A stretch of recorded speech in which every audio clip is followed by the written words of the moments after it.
Ibu dan Bapak Guru Hebat.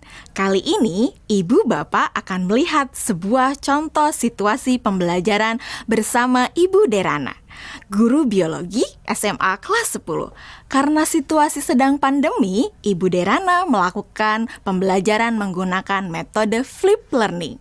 Flip learning adalah model pembelajaran di mana sebelum pertemuan daring dengan guru, murid diminta untuk mempelajari materinya terlebih dahulu secara mandiri. Mari kita lihat bagaimana Ibu Derana mengelola pembelajarannya.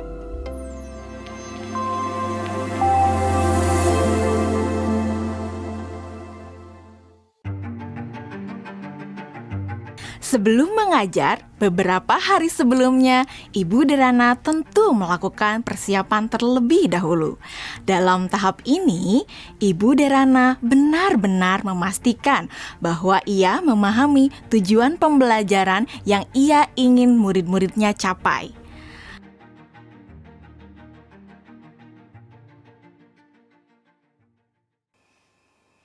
Kemudian, Ibu Derana mempersiapkan bahan dan sumber belajar yang berusaha ia sesuaikan dengan kebutuhan belajar murid-muridnya. Ia menyiapkan beberapa buku, salinan artikel koran, video-video yang semuanya berkaitan dengan materi yang akan dipelajari murid-muridnya. Semua bahan belajar tersebut ia letakkan di Google Drive dan nantinya akan dapat diakses oleh murid-muridnya melalui Google Classroom. Ibu Derana lalu mengkomunikasikan kepada murid-murid melalui WhatsApp group untuk mengingatkan mereka mengakses Google Classroom mereka. Tahapan ini dilakukan sebelum Ibu Derana bertemu dengan murid-murid di Google Meet. Beberapa hari setelahnya, sesuai dengan jadwal, Bu Derana melakukan pertemuan secara sinkron dengan murid-murid melalui Google Meet. Selamat pagi anak-anak. Oke, senang sekali ya kita sudah bisa bertemu kembali pada sesi sinkron hari ini. Sebelumnya, Ibu mau terima kasih ya sama kalian karena kalian sudah belajar secara mandiri dari rumah melalui materi yang Ibu masukkan di Google Classroom. Nah, kalian sudah mempelajari semua yang ada di Google Classroom? Sudah. Oke. Jadi anak-anak, pada pertemuan sinkron hari ini, kita akan mempelajari lebih dalam lagi mengenai keanekaragaman hayati. Ibu akan sharing beberapa pelajarannya ke kalian ya.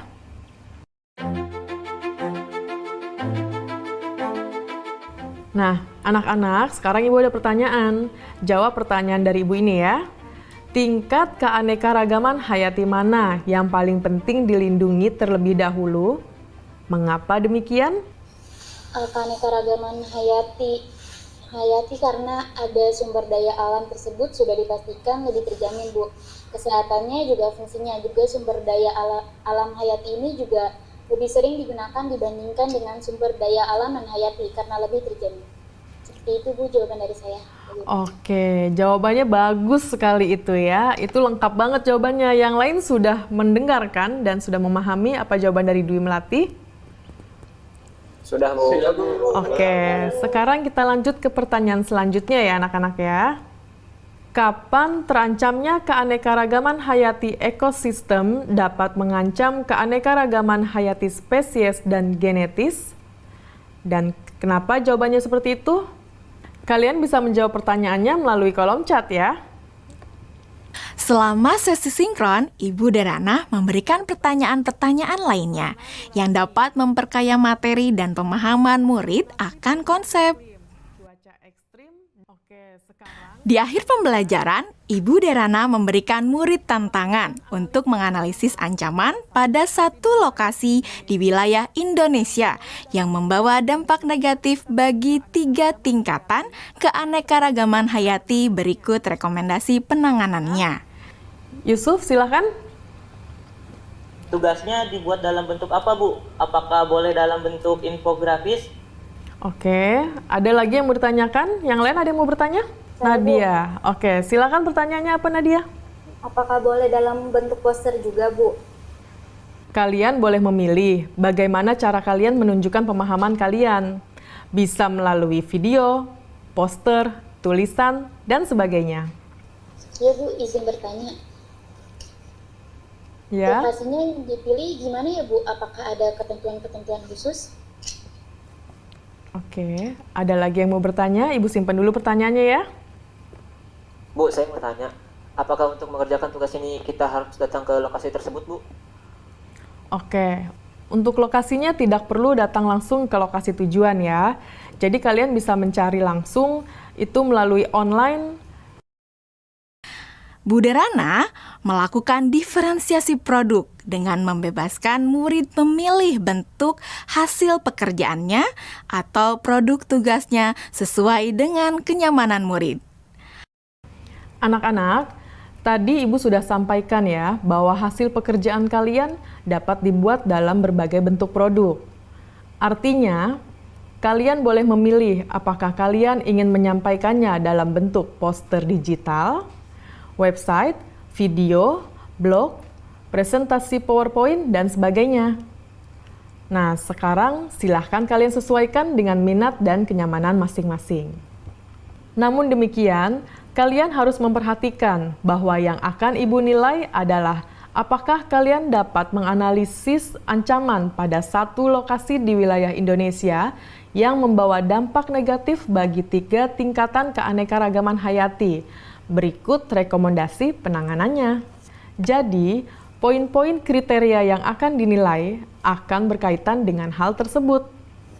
Nah, agar kalian bisa memahami dengan jelas tentang kriteria penilaiannya, mari kita diskusikan kriteria penilaian tersebut bersama-sama ya. Bagaimana? Setelah anak-anak jelas dengan kriteria penilaiannya, maka kemudian Ibu Derana meminta anak-anak untuk bekerja secara asinkron. Selamat tenggat waktu pengerjaan tugas untuk membantu murid-murid yang masih mengalami kesulitan. Ibu Derana menyediakan slot-slot waktu tertentu untuk berdiskusi secara individual maupun secara kelompok kecil. Saya ingin konsultasi, Bu. Iya, boleh. Bu Derana memberikan waktu kepada murid-murid lainnya untuk dapat mengkonsultasikan draft yang mereka buat.